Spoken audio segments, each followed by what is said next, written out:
Do you know what to do in an emergency? If you said call 911, that's right. But how quickly you can communicate vital information to the operator could mean the difference between life and death.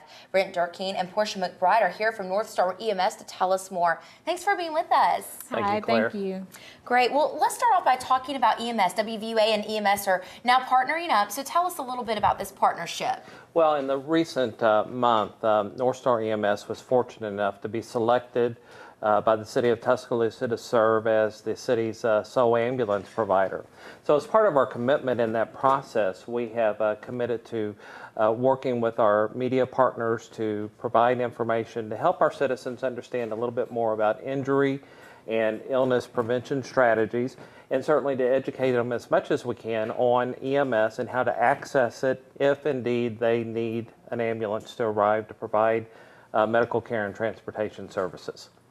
Now, Portia, you are one of the dispatchers. So when people call 911, do they hear from you or do that call comes to you, correct? Well, it depends on exactly what they need. A lot of times the call is directed to the fire department first, and they go based off if it's a medical necessity or if there's a need for fire or law enforcement. And if it's a health situation, then they connect us. Okay. Now tell us, what's the most important thing our viewers need to get to you? What information do they need to get to you to make it to make a difference? Well, when you call 911, it's very important that we know the location of the patient, exactly where the patient is, not necessarily where they're calling from, because a lot of people call from different locations. If they hear about it, we get second party, third party calls. So we need to know exactly where the patient is. A great callback number, one that works just in case we're disconnected for any reason, so we can get the caller back on the line to find out what's going on.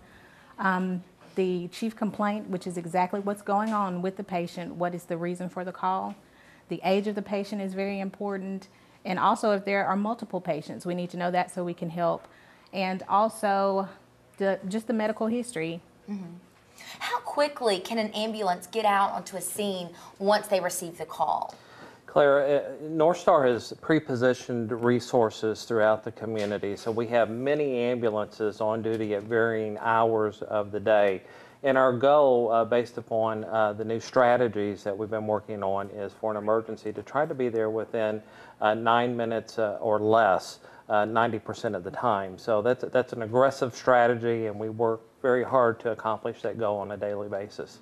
Wonderful. Well, we appreciate you being with us today. Thank you so much. All right, thank you very much. Well, if you're in an emergency situation and you can get to pick up a phone, dial 911. You can find more information about NorthStar EMS online at northstar-ems.us.